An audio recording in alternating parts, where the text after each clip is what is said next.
And right now at 5:30, an internal investigation by IMPD is underway after a police chase ended in a fatal crash. ITMate's Cody Fisher dug into the department pursuit policy, and he checked out the aftermath the fatal crash left behind. This pole behind me here is where this police chase ended at the corner of Zionsville Road and 62nd. The pole is still charred black from the flames caused by this crash, and the remnants of the crash are still all over this area. If you look over here, a large piece of glass is in this tree, and if you even come up here through this little hill and look at this house, the house is damaged because of this crash. The person who lives here didn't want to go on camera, but they tell me that at 4 o'clock this morning, they were woken up abruptly by this accident, and that's when they saw all of the damage it caused to their home. This is a piece of a brake rotor that came flying into the home following the crash. The person who lives here says it ripped a hole in the wall and insulation. They woke up immediately to see the car engulfed in flames that reached to the top of the utility pole.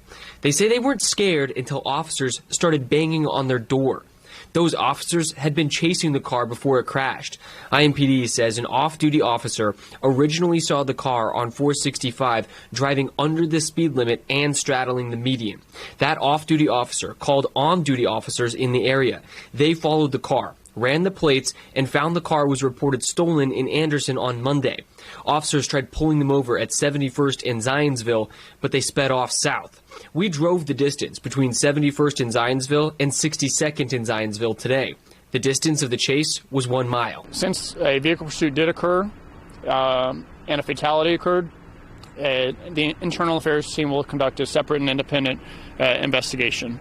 At this point, there's no indication that any officers took any action which resulted in the vehicle crash taking place. The general orders of IMPD say officers have the right to chase a vehicle for a felony offense. Stealing a car is. General IMPD orders also say officers have to account for the dangers of the chase, the seriousness of the crime, the identity of the suspect, other people in the car, weather conditions and lighting, road conditions, traffic conditions, where the chase is happening, and the actions of the suspect. All of those things will be looked at during the internal investigation by IMPD to determine if the chase was warranted. The Marion County coroner is still trying to identify the person who died after crashing into this pole. Reporting on the northwest side, Cody Fisher, Wish TV, ITMate.